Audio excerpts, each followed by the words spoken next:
Muy buenos días, bienvenidos de nuevo a Negocios Televisión, bienvenidos al espacio de las noticias, pendientes de toda la actualidad, todas las noticias de última hora, mirando un más a Oriente Medio, hoy pendientes de amenazas por parte de Irán, hablando de cambiar su doctrina nuclear y también de que están dispuestos a atacar a Israel cuando las condiciones sean apropiadas. Pendientes de esto vamos a mirar también a la tensión entre las Coreas, Corea del Norte realizando pruebas, Corea del Sur realizando ejercicios con fuego real por primera vez en 6 años, mientras en Estados Unidos el foco está puesto en Biden, en la victoria judicial de Donald Trump, pendientes también de los movimientos de la OTAN para intentar atar las manos del expresidente estadounidense en cuanto a la ayuda ucraniana y también pendientes de lo que sucede en el conflicto ucraniano con Rusia, que ha destruido en las últimas horas 5 aviones Su-27 de Ucrania. Enseguida les contamos todo esto, pero empezamos mirando a Israel. Las fuerzas de defensa israelíes han anunciado este martes que sus tropas llevaron a cabo una serie de ataques aéreos contra más de 30 objetivos de Hamas en la parte sur de Yayunis, en Gaza, durante la noche, matando al menos a 8 personas e hiriendo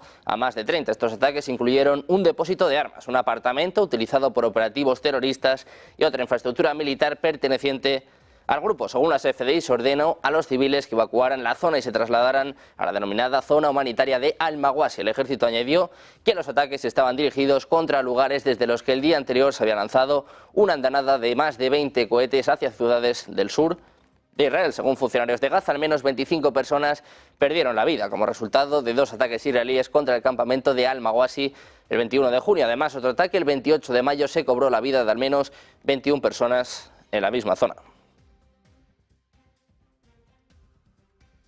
Mientras tanto, las fuerzas de defensa de Israel han confirmado este martes la muerte de otros 2 soldados durante los combates en el centro de la Franja de Gaza el 1 de julio. Se trata de los militares Nadav Elchanan Noler, de 30 años, y Eyal Abnion, de 25 años. Además, añade que un soldado de reserva del batallón resultó gravemente herido como resultado de los combates en la misma zona del enclave palestino, mientras que otro militar fue gravemente herido en el sur de la Franja de Gaza. Desde las FDI precisaron que los soldados heridos fueron evacuados a hospitales para recibir tratamiento médico y sus familias ya han sido notificadas. Hablamos también de Irán. Un asesor del líder supremo de Irán ha advertido que si Israel lanza una ofensiva total contra Hezbollah, correría el peligro de desencadenar una guerra regional en la que Teherán y el eje de la resistencia apoyarían al movimiento libanés con todos los medios. Kamal Karrazi, asesor de asuntos exteriores del ayatolá Ali Khamenei, ha dicho a Financial Times que la República Islámica no estaba interesada en una guerra regional, instando a Estados Unidos a presionar a Israel para evitar una mayor escalada. Pero cuando se le preguntó si Irán apoyaría militarmente a Hezbollah, su representante más importante y poderoso en caso de un conflicto declarado ha dicho que todo el pueblo libanés, los países árabes y los miembros del eje de la resistencia apoyarán al Líbano contra Israel. Precisamente Teherán apunta en las últimas horas a que está dispuesto a llevar a cabo otro ataque masivo contra Israel, pero aún están dadas las condiciones para que Irán emprenda una acción directa contra el Estado judío. Es lo que afirma el general Amir Ali Hajizadeh, comandante de las fuerzas aeroespaciales del Cuerpo de la Guardia Revolucionaria Islámica de Irán. Dice literalmente: deseamos tener la oportunidad de llevar a cabo la operación Promesa Verdadera 2. No sé cuántos proyectiles habrá que disparar esta vez, es lo que señaló, según la citaba la agencia de noticias Tasnim. Operación Promesa Verdadera es el nombre en clave dado por el líder supremo iraní, el ayatolá Ali Khamenei, y la cúpula del CGRI al ataque contra Israel que se llevó a cabo en respuesta al ataque aéreo contra el consulado de Teherán en Siria, y en el que participaron al menos 300 proyectiles y drones. Según el general, Teherán está triste al ver que Israel ha estado cometiendo crímenes en Palestina durante casi 9 meses con el apoyo de Estados Unidos y sus aliados europeos. Además matiza, dice: aunque tenemos la fuerza, tenemos las manos atadas porque las condiciones aún no están maduras para que Irán tome medidas directas contra Israel. Y hablando de Irán, les contamos además que Teherán podría reconsiderar su doctrina nuclear en caso de una amenaza existencial, es lo que afirmaba Kamal Karrazi, asesor de asuntos exteriores del líder supremo iraní, el ayatolá Ali Khamenei. En una entrevista con el Financial Times decía: no estamos a favor de construir armas nucleares, citando también declaraciones emitidas por el propio Khamenei en 2003 que prohibía el desarrollo de esas armas. Sin embargo, dijo que si Irán se enfrenta a una amenaza existencial, naturalmente tendría que cambiar su doctrina, expresando la misma idea en una entrevista con Al Jazeera el pasado mes de mayo, hablando sobre el acuerdo nuclear iraní y las consecuencias de que Estados Unidos lo abandonara en 2018. Karrazi señaló que si Occidente hubiera activado las disposiciones de reinicio rápido para reimponer las sanciones de la ONU levantadas cuando Teherán firmó el acuerdo en respuesta a la continua expansión del programa iraní, habría una reacción severa de Irán en términos de cambiar su estrategia nuclear. Miramos también a Corea del Norte. Sus autoridades han confirmado este martes el éxito de una prueba de lanzamiento de misiles tácticos el día anterior, cuando el ejército surcoreano notificó el lanzamiento de 2 misiles balísticos hacia el mar de Japón. Dicen que la Oficina General de Misiles de la República Popular Democrática de Corea realizó con éxito el 1 de julio un lanzamiento de prueba de un nuevo tipo de misil balístico táctico. Hablan del Hwasong-po 11Da 4.5, es lo que reza un comunicado publicado por la agencia de noticias estatal norcoreana KCNA. Este nuevo proyectil, equipado con una ojiva súper grande de 4,5 toneladas, tiene un alcance mínimo de 90 kilómetros y un alcance máximo de hasta 500 kilómetros. Asimismo, la mencionada oficina ha confirmado que a lo largo del mes de julio realizará una prueba para confirmar la precisión y la potencia de este mismo misil en un lanzamiento de alcance medio de 250 kilómetros. Mientras tanto, Corea del Sur ha retomado este martes por primera vez en 6 años ejercicios de artillería con fuego real en la zona fronteriza con la República Popular Democrática de Corea. Los simulacros, que tuvieron lugar en los polígonos ubicados en las provincias de Gyeonggi y Gwangwon, a 5 kilómetros de la línea de demarcación militar que marca la frontera entre ambos países, participaron obuses autopropulsados K-9 y K-10 5A1, que dispararon unas 140 rondas, según detallaba el ejército. Dicen que los ejercicios de tiro se centraron en reforzar la preparación de la artillería y la capacidad de respuesta en caso de provocaciones enemigas, es lo que señala el organismo, agregando que seguirá realizando regularmente simulacros de artillería y entrenamiento de unidades de maniobra en zonas fronterizas. Pendientes también de China, declaraciones del portavoz del Ministerio de Asuntos Exteriores chino. Mao Ning ha acusado este martes a la OTAN de interferir en los asuntos internos de China y de poner en serio a prueba sus intereses y su seguridad. También dijo que la alianza distorsiona y denigra las políticas internas y externas de China. Los comentarios de Mao se produjeron después de que el secretario general de la OTAN, Jens Stoltenberg, dijera en una entrevista con el periódico japonés Yomiuri que China está ayudando al bando ruso en la guerra con Ucrania, proporcionándole tecnología utilizada para fabricar armas. Añadió que la OTAN no ve a China como un rival, pero acusó a Pekín de desafiar los intereses y la seguridad de la alianza. Mirando también a Estados Unidos, les contamos que el Supremo de Estados Unidos da inmunidad parcial al republicano Donald Trump por sus esfuerzos como presidente para revertir el resultado electoral de 2020, que desembocó en un asalto al Capitolio, un fallo con el que devuelve el caso a tribunales inferiores como el de Washington, lo que en la práctica reduce las opciones de que el expresidente sea juzgado antes de los comicios. Un fallo que para el jefe de la Casa Blanca, Joe Biden, dice que es un peligroso precedente el determinar que cualquier presidente puede sentirse libre de ignorar la ley sin enfrentar consecuencias. Biden cree que son los estadounidenses quienes tienen que decidir si Trump debe quedar inmune y volver a la Casa Blanca. También ha dicho Biden que la decisión del Tribunal Supremo eliminaba el principio de igualdad con el que había sido fundado el país y la Constitución estadounidense. Mientras tanto, la OTAN se prepara para la llegada de Donald Trump. Está preparando una serie de medidas destinadas a mantener y fortalecer su apoyo a largo plazo a Ucrania en medio del creciente apoyo de la derecha europea a la victoria electoral del expresidente Donald Trump, incluidos planes para enviar un alto funcionario civil a Kiev y establecer un nuevo comando en Alemania para coordinar la asistencia militar y el entrenamiento de las tropas ucranianas. Es lo que está apuntando en las últimas horas de Wall Street Journal. Todos estos pasos se anunciarán en una cumbre en Washington la próxima semana. Las medidas tienen como objetivo apoyar las perspectivas de Ucrania de unirse a la alianza sin ofrecerle la membresía. Se toman en medio de un aumento del apoyo a las fuerzas políticas de derecha en Europa y la creciente opción de que el expresidente Donald Trump pueda regresar a la Casa Blanca y reducir el apoyo de Estados Unidos a Ucrania. La OTAN también está estableciendo un nuevo comando en Wiesbaden, en Alemania, para coordinar el suministro de equipo militar a Kiev y el entrenamiento de las tropas ucranianas. Hablamos también del secretario de Estado de Estados Unidos, Antony Blinken, ha respondido a las críticas vertidas contra el presidente Joe Biden por el debate de la semana pasada, diciendo que sus políticas durante los últimos 3 años y medio han aumentado la confianza en el liderazgo de Estados Unidos en el mundo, mientras los medios de comunicación internacionales expresaban su alarma por el desempeño de Biden en el debate contra Trump. Se le preguntó a Blinken en un evento del Brookings Institute que deberían saber los amigos y enemigos de todo el mundo sobre el liderazgo estadounidense bajo el mandato de Biden. Blinken dijo que la gente de todo el mundo estaba observando lo que Biden ha hecho desde que asumió el cargo, no solo una noche, y que aprecian sus políticas. Precisamente los aliados del presidente han rechazado los llamamientos a reemplazarle. Bajo este paraguas, los demócratas evalúan adelantar la votación para designar oficialmente a Joe Biden como su candidato a las elecciones presidenciales para mediados de este mes de julio. Según informa Bloomberg en exclusiva, el partido podría nominar formalmente al todavía jefe de la Casa Blanca como su líder de cara a las elecciones de noviembre, tan pronto como el 21 de julio. Es la misma fecha en que el Comité de Credenciales de la Convención Demócrata se reunirá virtualmente, según las fuentes citadas por la agencia de noticias. Los demócratas ya había planeado nominar a Biden de 81 años antes de la convención de agosto de Chicago, prevista para el próximo 19 de agosto, para asegurarse de que apareciera en el boleto electoral en Ohio, que tiene como fecha límite el 7 de agosto para que los candidatos fueran certificados. El presidente Biden ganó cerca del 99% de los delegados comprometidos de su partido durante las primarias de 2024, lo que le ha dado una gran influencia sobre el establishment del partido.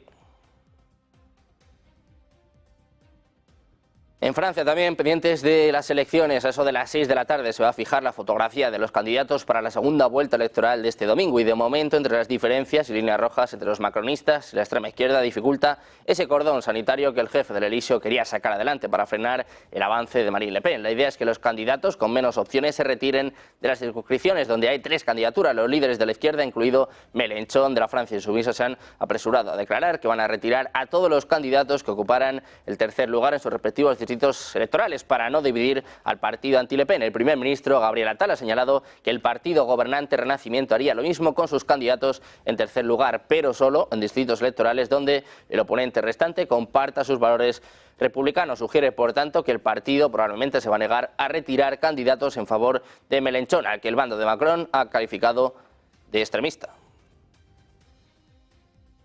Bueno, lo que está pasando yo creo que era más que asumido por la mayoría, ¿no? Que iba a haber una victoria contundente del partido de Le Pen y que el que iba a quedar en un desastre absoluto iba a ser Macron.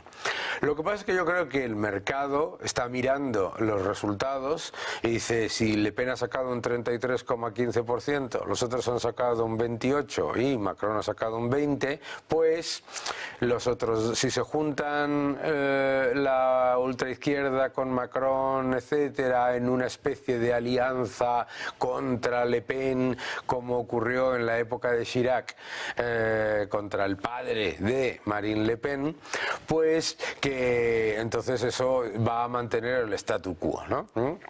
El problema en Francia es mucho más importante que ese, ¿no? El problema en Francia es que tú ahora mismo tienes dos... Pendientes también del primer ministro de Hungría, Viktor Orbán, llegó a la capital ucraniana la mañana de este martes para conversar con el presidente Volodymyr Zelensky, es lo que informa el portavoz del primer ministro Zoltán Kovács. Orbán, que mantiene vínculos con Rusia desde el inicio del conflicto, llegó a Kiev por primera vez desde el estallido de la guerra, apenas un día después de que Budapest asumiera la presidencia rotatoria del Consejo de la Unión Europea. El líder húngaro ha obstaculizado constantemente los intentos de la Unión Europea de apoyar a Ucrania en su conflicto con Rusia. Esta obstrucción incluye impedir la importación de grano ucraniano, obstaculizar el camino de Ucrania hacia la adhesión a la Unión Europea e incluso vetar un importante programa de ayuda financiera a largo plazo para Ucrania por valor de 50.000 millones de euros. Miramos también al Ministerio de Defensa de Rusia, informado de que ha destruido 5 cazas Su-27 ucranianos y dañado 2 más en el aeródromo de Mirhorod, en la región de Poltava, en Ucrania, con misiles Iskander-M. El Ministerio publicó imágenes del ataque que mostraban humo y llamas elevándose desde un aeródromo, según está informando la agencia Reuters. Dicen que como resultado del ataque ruso, 5 cazas multiusos Su-27 activos fueron destruidos y 2 fueron dañados. Es lo que apuntaba el ministerio. Rusia está apuntando a los aeródromos ucranianos justo cuando Kiev se prepara para recibir los primeros F-16 diseñados por Estados Unidos, los cuales Moscú ha prometido destruir.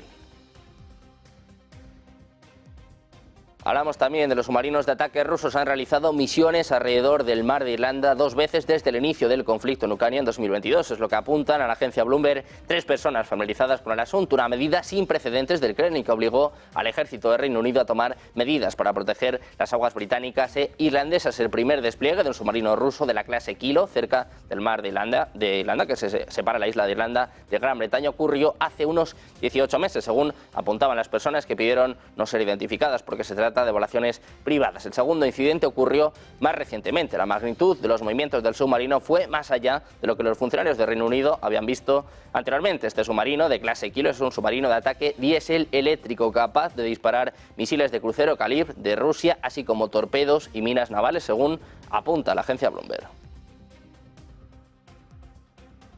Miramos también al ministro ruso de Exteriores, Sergei Lavrov, viajará a Nueva York a mediados de julio para participar en 2 eventos que organiza la presidencia rusa del Consejo de Seguridad. Es lo que adelanta hoy el embajador de Rusia ante la ONU, Vasily Nevencia, al presentar su programa de trabajo para este mes. El primero de ellos, el 16 de julio, será un debate abierto que lleva por título Cooperación multilateral en busca de un orden mundial más justo, democrático y sostenible. Tratará sobre cómo aspirar a una seguridad mundial más allá de la crisis actuales en un horizonte de décadas.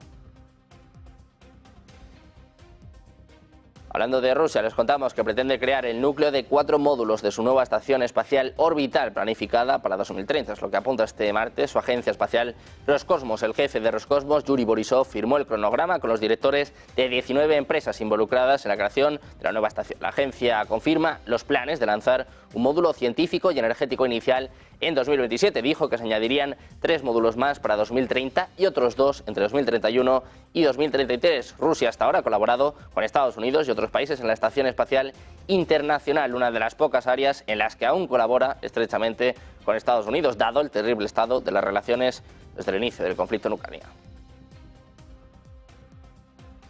Pendientes precisamente de Ucrania, de palabras del presidente ucraniano Volodymyr Zelensky. Una pausa, 2 minutos, y enseguida se lo contamos en Negocios Televisión.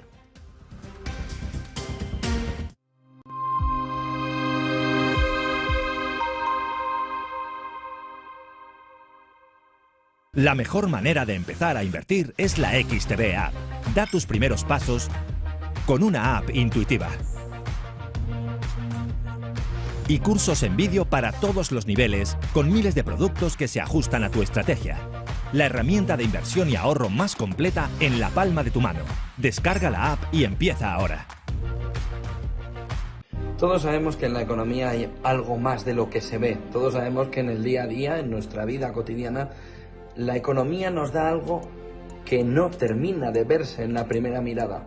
De ahí surge lo que la economía esconde. Un intento de ayudarte a descifrar qué hay detrás de todo lo que nos dicen, de todo lo que se ve en la fotografía principal, pero que está escondido en la parte de atrás. Lo que la economía esconde busca darte todas las claves para entender el mundo que nos rodea y para no quedarte simplemente en esa fotografía inicial, sino hacer zoom y ver qué es lo que de verdad está detrás escondido. Lo que la economía esconde busca sobre todo darte herramientas. Herramientas en un mundo complejo, herramientas en un mundo en el que a veces lo escondido es más importante que lo que nos están enseñando. Y eso es lo que intento descifrarte en lo que la economía esconde.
Ya de vuelta en Negocios Televisión, pendientes de la actualidad, pendientes también de la última hora en torno a Ucrania. Hablamos del presidente ucraniano de Volodymyr Zelensky. Ha vuelto a hablar en las últimas horas, ha asegurado que ha felicitado al primer ministro saliente de los Países Bajos, Mark Rutte, por su nombramiento como secretario general de la Alianza de la OTAN. En una llamada este martes, Zelensky también ha dicho en una publicación en Telegram que había agradecido a Rutte el apoyo militar, político y humanitario que los Países Bajos han brindado a Ucrania. Miramos también a Japón. El Ministerio de Finanzas ha anunciado este martes que subirá el tipo de interés de los bonos estatales a 10 años del actual 0,8% al 1,1% para las subastas de este mes de julio, marcando una vuelta al nivel previo a la ultraflexibilización de hace una década. Es la primera vez en 12 años, concretamente desde abril de 2012, que la tasa nominal del Ejecutivo superará el 1% y la primera vez desde diciembre de 2011 que se va a ubicar en el 1,1%. La decisión del gobierno japonés se produce en un momento en el que el rendimiento de la deuda nacional ha aumentado considerablemente ante las expectativas de que el Banco de Japón continúe con la revisión de su política monetaria hacia su progresiva normalización. Miramos también a la inflación en la eurozona. Se situó en el 2,5% interanual, según un informe preliminar publicado por Eurostat este martes. La lectura de junio fue inferior al 2,6% de mayo y estuvo en línea con las expectativas de los analistas. En términos mensuales, el índice de precios al consumo creció en 2 décimas, un 0,2%. Los servicios fueron los que más contribuyeron a la inflación, con un IPC de servicios que aumentó un 4,1% interanual, seguido de los alimentos, el alcohol y el tabaco con un 2,5% y la energía con un 0,2%. La inflación básica anual, excluyendo energía, alimentos, alcohol y tabaco, se situó en el 2,9%, sin cambios respecto de la cifra anual de mayo y ligeramente por encima de las previsiones. En comparación con el mes anterior, la inflación básica aumentó en 3 décimas, un 0,3%. Hablamos también del Banco Central Europeo, de su presidenta Christine Lagarde. Ha advertido que pese a los logros en la batalla inflacionaria, el trabajo de la institución emisora no ha terminado y todavía no está garantizado un aterrizaje suave. En su discurso de inauguración del foro anual que el BCE celebra en Sintra, la francesa ha señalado que aún hay que hacer frente a varias incertidumbres con respecto a la inflación futura, especialmente en términos de cómo evolucionará el nexo entre ganancias, salarios y productividad y si la economía se verá afectada por nuevas perturbaciones de la oferta. Según Lagarde, necesitarán tiempo para reunir datos suficientes para estar seguros de que los riesgos de una inflación superior al objetivo del 2% han pasado, mientras que todavía no está garantizado un aterrizaje suave. La jefa del BCE ha señalado, eso sí, que la fortaleza del mercado laboral permite a la institución tomarse tiempo para recopilar más datos, al tiempo que debe ser consciente de que las perspectivas de crecimiento siguen siendo inciertas.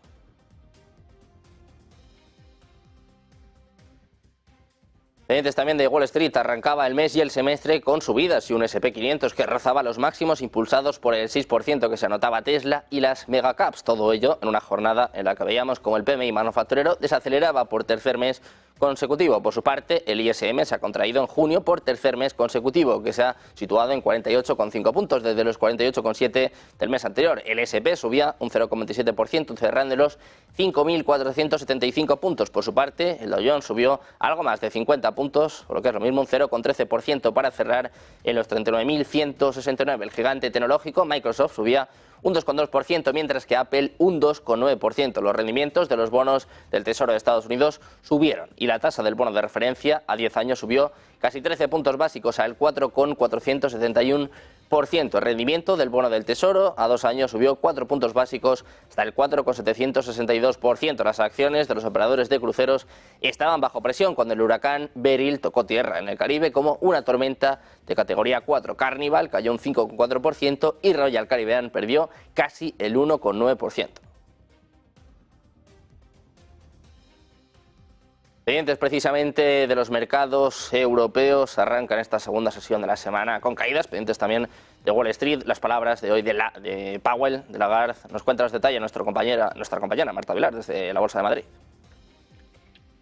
Pues efectivamente, Sergio, muy buenos días. Hoy pendientes de Sintra y de lo que puede ocurrir aquí esta tarde a las 3:30 de la tarde. Por cierto, tendremos las palabras de la presidenta del Banco Central Europeo, de Christine Lagarde, junto con Jerome Powell, el presidente de la Reserva Federal. Va a ser interesante también lo que puedan decir justo cuando los caminos que han tomado ambos bancos son totalmente distintos. En el Banco Central Europeo han comenzado ya las caídas, las bajadas de tipos de interés, mientras en el caso de la Reserva Federal aquí todavía han decidido mantenerse cautos, prudentes y no comenzar aún con esas bajadas de tipos de interés. Bueno, por lo tanto, hoy jornada interesante la que se nos viene en los mercados financieros. Interesante también los movimientos que vayamos a ver en esta jornada en los mercados europeos. Además, hoy también hay que tener en cuenta que Francia está cayendo, el CAC 40 de París, después de la primera vuelta de las elecciones, y a medida que vamos avanzando hacia la segunda vuelta, que tendrá lugar este domingo. Además, tengan en cuenta que esta tarde a las 6 de la tarde termina el tiempo para culminar con esa retirada de candidatos que están intentando hacer los bloques de centro y de izquierda para evitar que el partido de Marine Le Pen consiga la mayoría absoluta en las elecciones de este domingo. Dice Le Pen que sin mayoría absoluta no van a entrar en el gobierno. Bueno, pues de momento, como les decía, el CAC 40 de París en negativo, con caídas del 0,7%, seguido también de los retrocesos en el IBEX, 1,5% de caída hoy, bajando ya por debajo de los 10.900 puntos incluso. Nos fijamos también en otras plazas europeas, el Eurostoxx cae un 0,7%, el FTSE 100 de Londres un poco menos, recuerden que en 2 días solo tenemos ya las elecciones, 0,2%. En Italia, una caída también del 1%, mientras en otras plazas como la de la Alemania, hoy tenemos allí un 1,10% de caída. Pues pendientes de las caídas en los mercados europeos, las declaraciones después por parte de Christine Lagarde, Jerome Powell. Muchas gracias, Marta, por estar con nosotros una vez más. Un placer. Hasta ahora. Pendientes, como ven, de la actualidad económica, geopolítica, también todas las claves de esta segunda sesión de la semana. Una pausa, unos minutos, y enseguida comienza Ponte en Acción de la mano de Eva Villanueva.